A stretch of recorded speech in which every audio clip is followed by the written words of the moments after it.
This ain't no audiobook. This ain't a radio play. This is a Happy Cloud audio tool.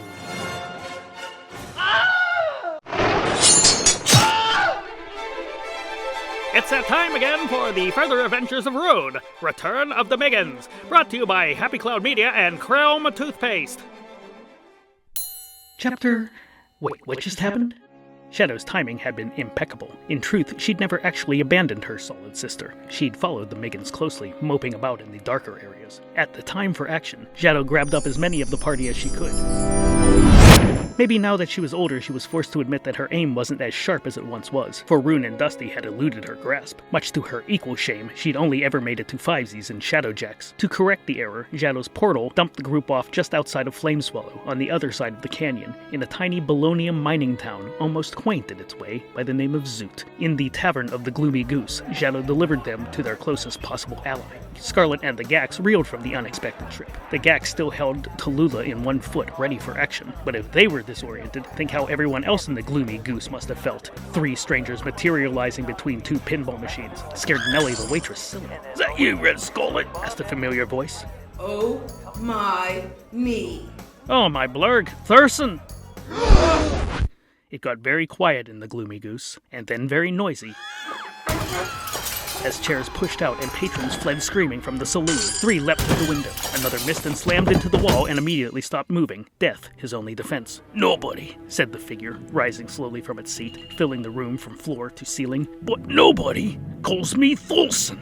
Then the same reel as the last chapter, just further into the past. The boots, the darling black bangs, the laser-removed body hair. Bettie Yetiskull was quite the striking image to behold. "I feel more like myself," she explained. Bettie called for a round and sent a runner out to retrieve the panicked patrons. "I tries not to be sensitive about the dead naming. I kills far fewer people than I used to," she said with pride. "Now I's all about peaceful conflict resolution. It's like, yeah, I was a berserker, like me father before him, and his father before him, and so on and so on. But I thought, what if you wake up one morning and don't particularly feel like berserking? What if, instead of murdering your enemies and drinking their blood, you just, lay down in a field and smell the pretty flowers? What if you was only berserking because you thought that was what you're supposed to do?" Sounds perfectly reasonable to me. "Yeah, then turns out me mom and her sisters was all berserkers too. They taught me you can still berserk and be a lady at the same time. It was like I'd been sitting in the dark me whole life, and then someone finally went and switched on the light. I was, for the first time, finally me."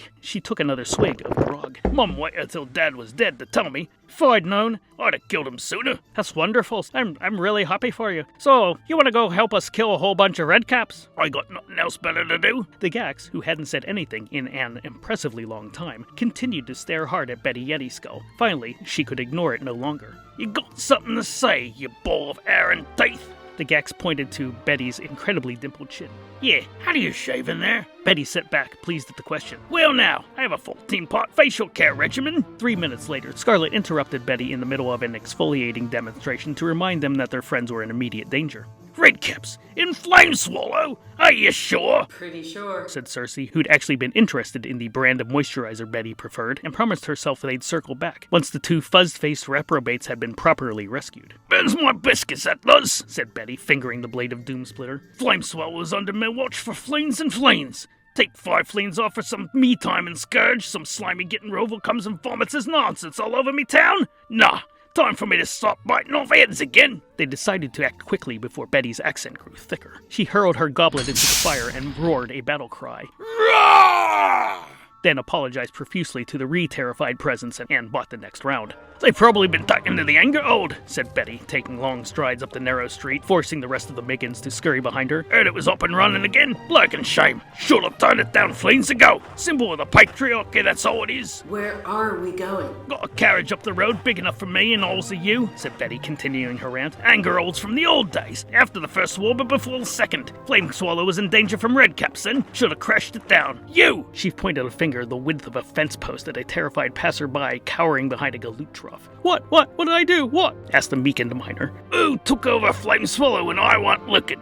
I... You! Bettie seized the miner in both barrel-sized hands. "How dare you! Scarlett gently pried the terrified man from Betty's grasp. I don't think that's what he meant. Too scared, gulped the miner. Can't talk. Put the nice man down, dear. Don't let it happen again. The miner made haste to elsewhere. The Gax grinned, showing a tusk, held up his copy of the Schrodinger's guide. Flame Swallow, 2 stars out of 5. Once the jewel of the Northwents has been for some fleens under the iron grip control of Lord Leto the unseatingly unpleasant. 1/2 star out of 5. Food is reasonably priced, but the drinks are expensive. Music, dancing, frotis, handshakes have been outlawed, so adjust accordingly. Newer sure bought the new edition, so we're off to kill some lord another. That okay by you? Oh, sure. Love eating the aristocracy. Soft meat, lots of flavor. She grinned wide. The regrouped miggins paused before a magnificent carriage. Black, sleek. 3 rows of plush seating, carbonized brakes, chrome overcams, 700 Lummox Power Bolonium skiway. Bumper sticker reading, "My other carriage ran over your honor student." Quite the sight to behold, particularly for Cirçe, who was secretly kind of a gearhead. Ooh. Betty began rummaging through her seemingly bottomless faux Gucci sporan. Now, the Angerhold hovers about 35 feet over the ground. No real access from beneath save a few garbage chutes. There's the central obsidian belt, but the force of flatness. Lipstick, Kleenex,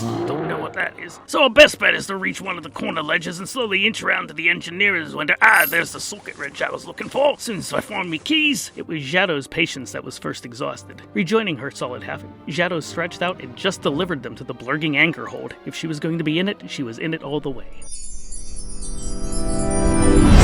The quartet reeled on their feet. Traveling by Xhadow was always disorienting. Well, Cirçe was used to it, of course, so she was fine, and her skulls chose to silently judge the others for their dry heaving and dizziness. The deafening noise in the chamber did them no favors either. It took them a second to work out that Xhadow had taken them to a relatively safe location, the central absurdium chamber of the Angerhold, a perpetually revolving split shaft, machinery screaming and moaning, self-contained and self-sufficient. The absurdium chamber was checked twice per day by a single technician, since steering one of these things was more difficult than keeping it in the air. They could hide out there for as long as their eardrums could hold out. The Gax passed out cotton balls, and they mapped out a quick plan on the floor, using complicated sign language, random objects from Betty's sporan, and yelling. They were prepared to take on an army of Redcaps to get their companions back. Are you worried about Dusty? What? Are you concerned about Dusty? Yes, a little, but I'm sure he can handle whatever is thrown at him. Whatever what? Is thrown at him! I'm sure you're right. What? And thus concluded the loudest failure of the Bechtel test ever recorded. Weapons drawn and ready, the miggins prepared themselves for whatever would be found on the other side of the door. The Gax, Tallulah in one claw, used the other to open the door.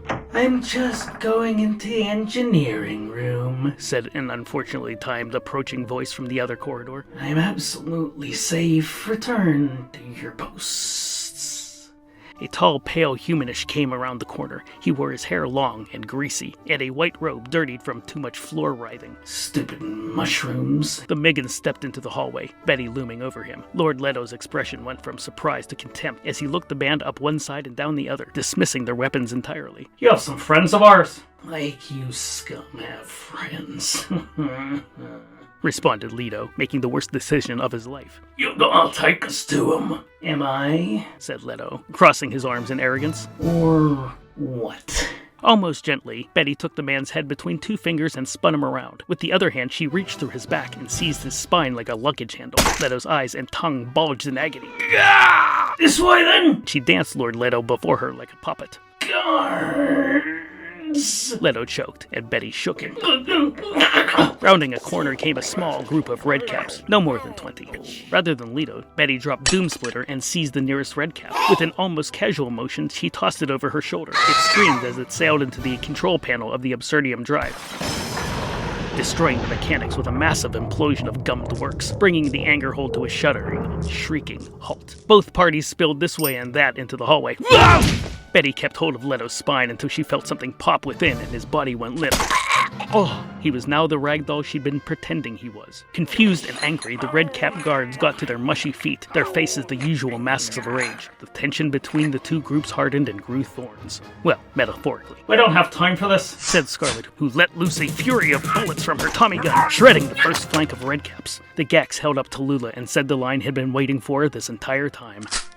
"Say toodaloo, Tallulah." The pepper box barked. The Redcap before him exploded into sickly pale goo.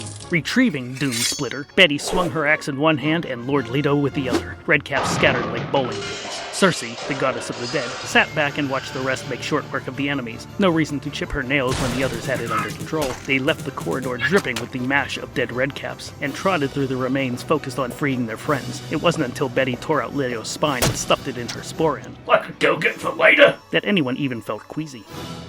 Back to Chapter 32, still inside the Angerhold. As a siege tower, the Angerhold was designed to remain mobile on and over the battlefields. Its lower dungeon levels were purposefully laid out as a labyrinth. In the unlikely event of a cell break, the prisoners would be unable to make their way into the upper organized levels and cause any mayhem. The labyrinths were conceived by some of the greatest maze makers in the land. Menos would have been so lucky to have such a labyrinth. This was the problem the miggins found before them. After a click of wrong turns and retracing their steps, they realized they could finally holster their weapons. No enemy was coming for them. If they were lucky, exhaustion would overtake them before thirst. Piles of bones underlined the predicament. Dusty rounded a corner, slapping powder from his hands.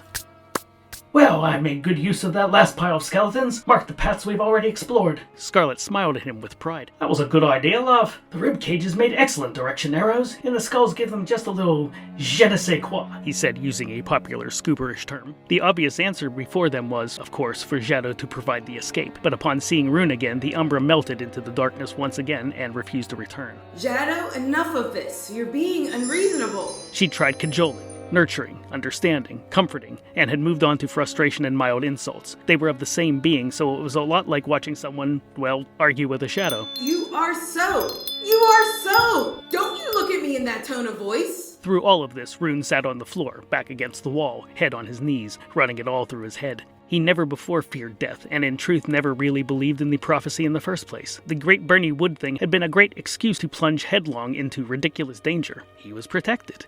Or did he feel protected because of Cirçe? How often had he been accused of having a death wish? Was his reckless behavior to flee her, or to return to her? And when the hell did he get so self-reflective? Blurg off, Rune said to the great narrator. This is your introspection, not mine. The great narrator had no response to that. While Rune listened to Circe's side of the argument, he felt a weight pressing on him. He hadn't wanted to take this mission on in the first place. He did anyway, for the money, period. But why, really? He was old, he was tired. He should be resting by his fire, curled up with one of the more medium-ish kegs of Flinderin wine. How did he wind up on a disabled juggernaut hundreds of clicks from his destination? And what the blur could he do about it? Well, the answer to that one was obvious. His ears went flat. He grit his teeth. He knew what he had to do, and it was the right thing to do, and he didn't want to do it with every no he'd ever knowed. He stood, back and tail straight, and marched down the corridor to Cirçe. I'm gonna invest in floodlights for the sitting room.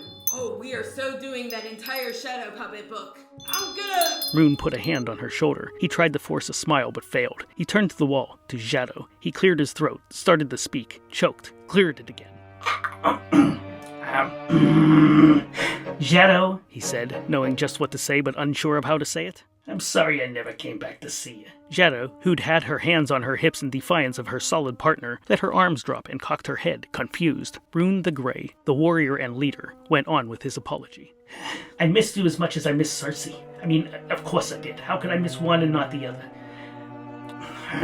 Losing you was just too much pain to bear. I didn't handle it well and I'm sorry. But now I understand the decision was made without you. He glanced at Cirçe, whose posture for once mirrored that of her shadow. He cleared his throat again. This one was going to be hard. If you can forgive me, I swear I'll try and make it up to you. It is difficult to describe what a hug from a shadow feels like. Something softer than silk surrounding your body, ephemeral but somehow heavier than light. Now the miggins did not die then within the maze of the Angerhold, nor were they left to the legions of Redcaps above. I just wanted to tell you that because you look concerned. Xhadow opened her porthole, which could be considered her heart, and gave them all passage. They emerged from a dark forest, and from the smell of the morning air, Rune knew they were finally in Azternath, mere clicks from the God-Teeth Mountains and balls deep. They breathed in the clean country air. They could make camp, rest, feed, and make for the mountains at midday, 13ish at the latest, where they could regroup with their army. Say, Cirçe, any idea where Xhadow dropped off our priest and the rest of our army? Good question. Cirçe turned to her Umbra for the answer. Just as it began to rain Redcaps. Thus concludes this episode of the Further Adventures of Rune. Tune in next week via your favorite audio delivery system. Don't forget, full episodes and super mega chunks are available on Patreon. But you knew that already.